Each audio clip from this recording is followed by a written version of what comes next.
Notre invité du jour de Matin Première est le journaliste Louis Kemayu, président du Club de l'information africaine. Bonjour. Bonjour. Merci d'être avec nous. Nous avons souhaité vous recevoir pour évoquer avec vous l'élection le 26 décembre dernier de George Weah, qui, s'il n'avait pas été le grand joueur de football que l'on connaît, n'aurait certainement pas suscité autant d'intérêt, il faut bien l'admettre, mais qu'importe, l'essentiel est de se pencher sur la première nation d'Afrique à avoir obtenu son indépendance, c'était en 1847, et qui est devenu l'un des pays les plus pauvres de la planète après des coups d'État, de la guérilla. Il y a eu Charles Taylor, ensuite Ellen Johnson Sirleaf, première femme élue démocratiquement présidente d'un pays en Afrique.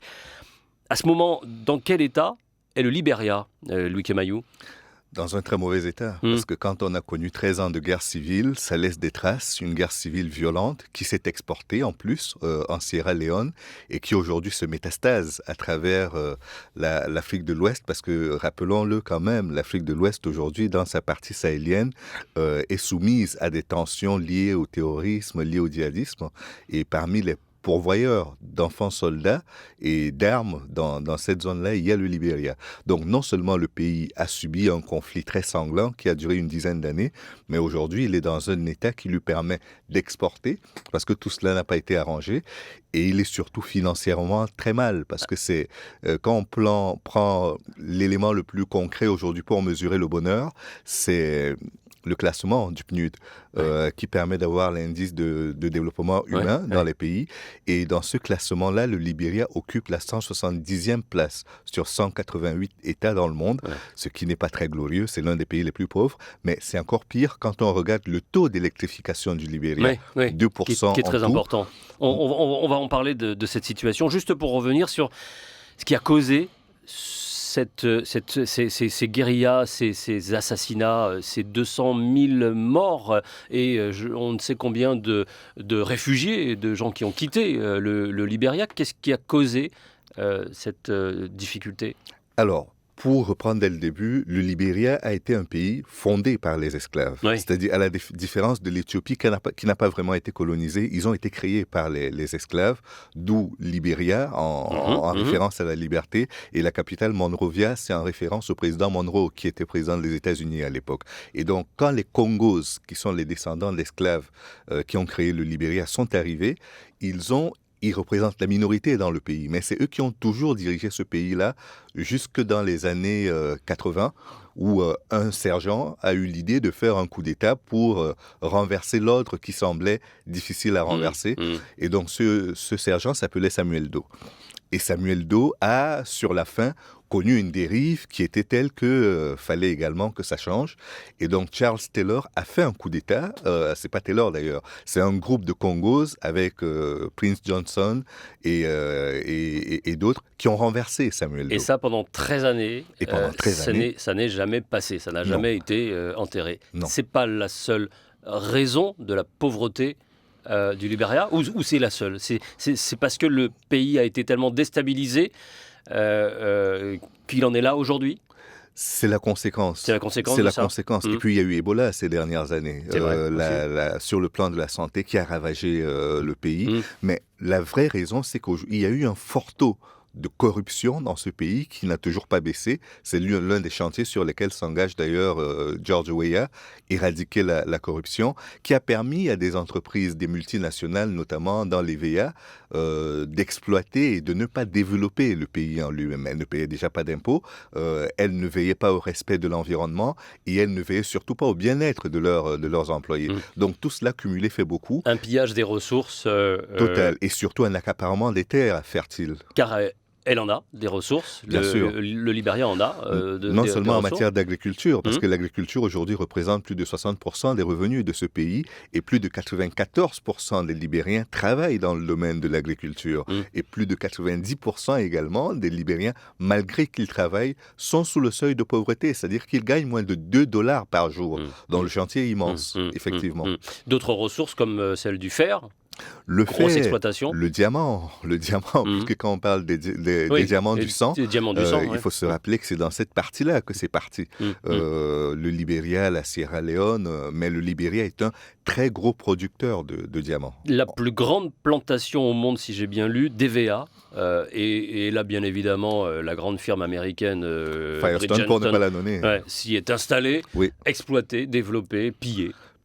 Tout simplement, parce que non seulement elle pille, mais elle pollue également, et elle met ses travailleurs dans un état de précarité tel que, vu qu'ils n'ont pas de moyens de riposter, ils ne peuvent pas les attaquer devant les tribunaux internationaux, ils n'ont pas d'interlocuteur au niveau du gouvernement qui leur accorde une oreille attentive, et donc tout cela perdure, et l'espoir aujourd'hui, c'est que George Weah, qui est né dans un bidonville de Monrovia, arrive finalement à faire inverser la tendance, et fasse que les populations, les travailleurs et la capacité de vivre de leur force de travail. C'est également un paradis fiscal où tout est beaucoup de malversations.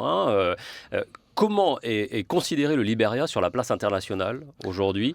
Toujours avec une grosse mainmise des États-Unis, si j'ai bien compris également. Oui, regarder le drapeau déjà, c'est suffisamment parlant. Ouais, c'est vrai. Comment est perçu le Libéria ? Jusqu'à présent, l'image qu'on avait, c'était celle d'un pays qui a élu la première femme présidente de la République. Au-delà de ce cliché-là, il n'y a pas grand-chose.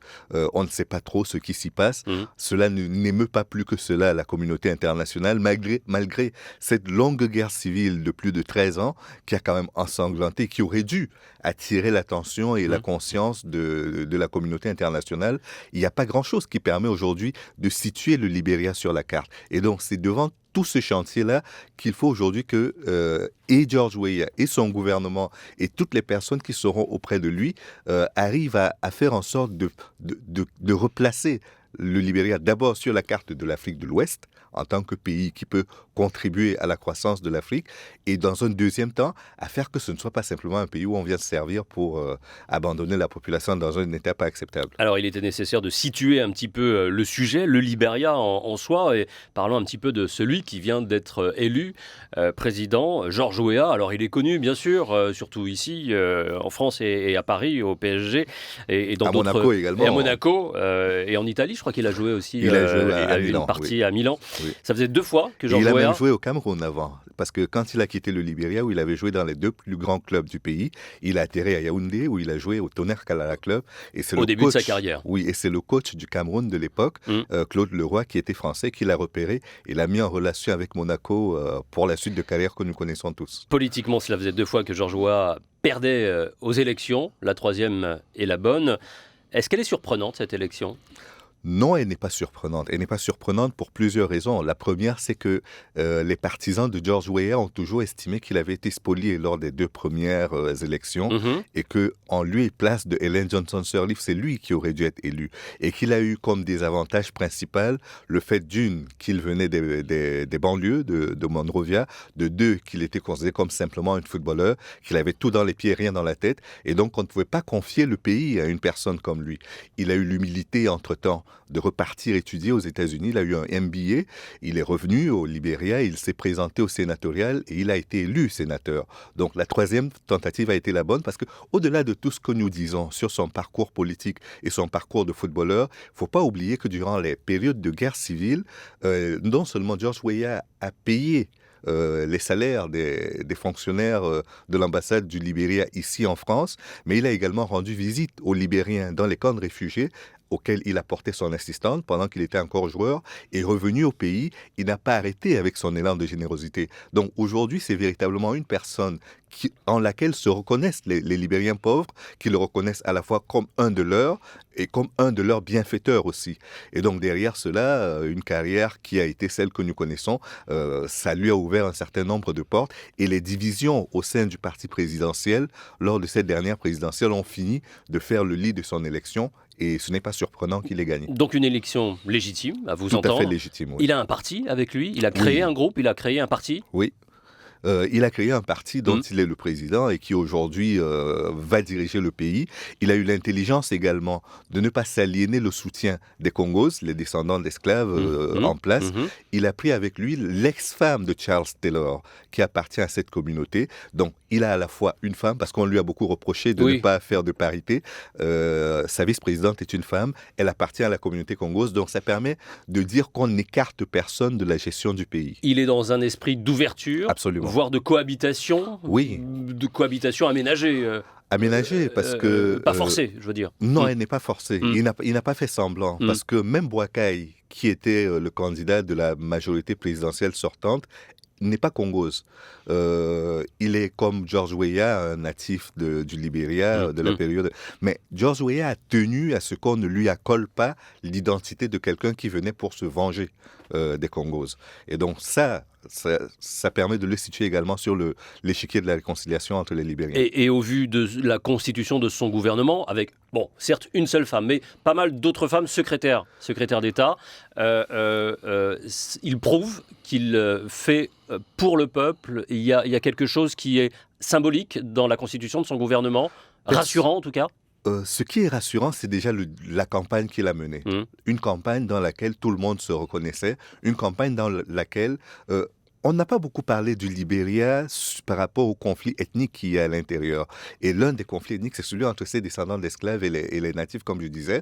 Mais il a fait en sorte, après la guerre civile, ça c'est pas sa victoire à lui, mais les Libériens se sont entendus, ils ont fait comme en Afrique du Sud, une commission vérité et réconciliation pour aplanir tout cela. Et cette réconciliation, elle est palpable aujourd'hui? Elle est possible? Ou elle est encore fragile?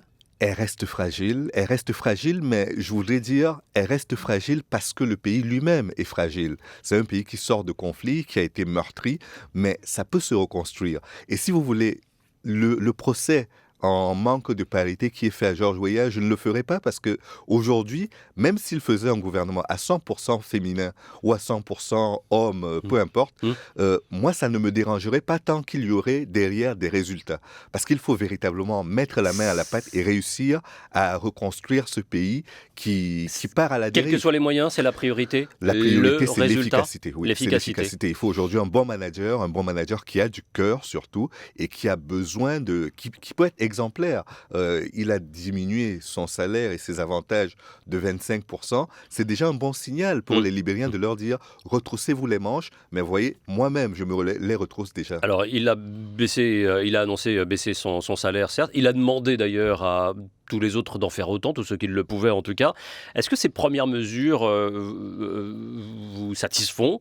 Vous qui observez tout cela, bien sûr, avec beaucoup d'attention. Il a jugé inutile, raciste et dépassé l'article de la Constitution réservant la citoyenneté aux personnes de couleur.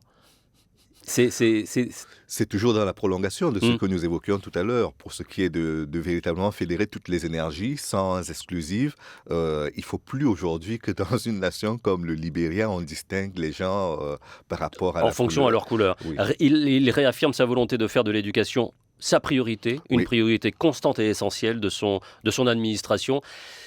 C'est ce que vous disiez aussi, trop de magouilles, trop de choses et pas de sérieux, pas suffisamment de compétences derrière tout ça. Et surtout, beaucoup d'enfants qui sont encore obligés de travailler et de travailler surtout dans des conditions inhumaines. C'est ça qui est terrible. Parce que autant en Côte d'Ivoire, on parle d'enfants qui sont dans les plantations de cacao et de café, mais c'est marginal.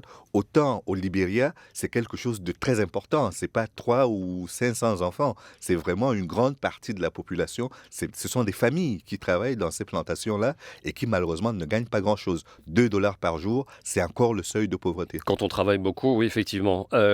Qui plus est. Par quoi doit-il commencer? Là, il a annoncé un certain nombre de mesures. C'est quoi pour vous, selon vous, les 2-3 chantiers qu'il doit tout de suite amorcer et sur lesquels il faut des résultats? Le premier, c'est celui de l'exemplarité. C'est-à-dire qu'il faut que lui-même et les membres de son gouvernement, tous soient irréprochables. Ça leur permettra d'avoir l'autorité quand ils auront à demander des choses à leurs concitoyens. C'est la première chose. La deuxième, c'est qu'ils arrivent à convaincre sur la scène internationale que le Libéria est redevenu attractif et que l'on peut venir investir au Libéria. Et la troisième chose qu'il faudra aussi réussir, c'est réussir simplement sur le terrain de l'éducation. Parce qu'aujourd'hui, on ne peut pas bâtir une nation sans avoir des forces vives qui permettent de suivre l'effort. Et donc pour ça, il faut investir dans ce qui peut représenter une valeur sûre. C'est les enfants, c'est l'avenir du Libéria. Qui sont ses alliés internationaux, s'il y en a? Il y en a, heureusement, déjà toute la communauté des joueurs professionnels africains qui se reconnaissent à travers lui. Alors, je voulais vous en parler. Est-ce qu'il va vous jouer de sa notoriété ou est-ce que ça peut lui porter préjudice aussi, cette notoriété d'ancien joueur de football? C'est vrai que ça peut paraître comme ça pas très sérieux, sauf quand on dit qu'il est parti étudier, il a eu son MBA, etc., qu'il a travaillé, enfin, mais tant qu'on ne le sait pas, effectivement. Alors, est-ce que ça va l'aider? Aux 2 premières élections, aux 2 premières tentatives qu'il a effectuées de devenir président, ça lui a été lourdement préjudiciable. Mais il a déjà payé pour ça. Ouais, d'accord. Donc là, c'est acquis. C'est acquis. D'accord. On a compris qu'il fait de la politique, qu'il est dans l'arène et qu'il faudra faire avec lui. Donc il a des alliés dans ce milieu, on va dire, effectivement, sportif reconnu, vedette.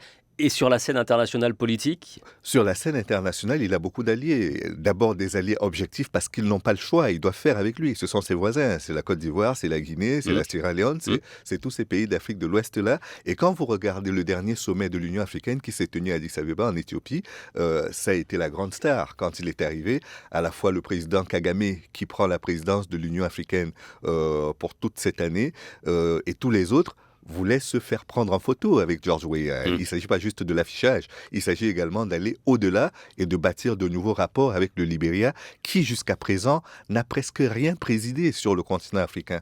L'Afrique de l'Ouest organise une présidence tournante de son organisation. Le Libéria ne l'a jamais présidé. Et donc, il faudrait que sur le plan diplomatique, déjà, il arrive à prendre cette place qui est légitime pour le pays. Et il faudra aussi qu'il trouve des accords pour que ces pays-là viennent à son secours, organisent la solidarité naturellement, géographiquement, autour du Libéria pour qu'il ne soit pas le canard boiteux de l'Afrique de l'Ouest. On imagine avec tous les investissements, tous les intérêts que peuvent avoir certaines grosses multinationales, américaines ou pas, les choses peuvent être compliquées si il veut changer justement la donne. Pensez qu'il peut y arriver? Je pense qu'il peut y arriver. Il peut arriver à bouter comme ça Non, pas bouter, parce qu'il en a besoin. Il a besoin des investisseurs, mais il a besoin d'investisseurs vertueux. Il a besoin d'investisseurs qui Donc soient changer là. les termes du contrat. Voilà, il faut que ce soit du gagnant-gagnant. Il ne faut pas que ce soit gagnant-perdant comme jusqu'à présent, où ce sont les investisseurs qui gagnaient et la population ainsi que le pays qui perdait. Donc je pense que de ce point de vue, il va assainir, il va mettre de la morale dans cela et il va faire en sorte que le ruissellement dont on parle puisse s'effectuer des investisseurs qui gagnent vers les populations qui en ont besoin. Apparemment, vous y croyez? J'y crois beaucoup. Merci beaucoup, Louis Camaillou. Je rappelle que vous êtes le président du Club de l'information africaine. Merci d'être venu, en tout cas, pour nous éclairer sur cette élection et cette présidence de George Weah au Libéria, l'un des pays les plus pauvres au monde. Merci beaucoup à vous. Merci à vous.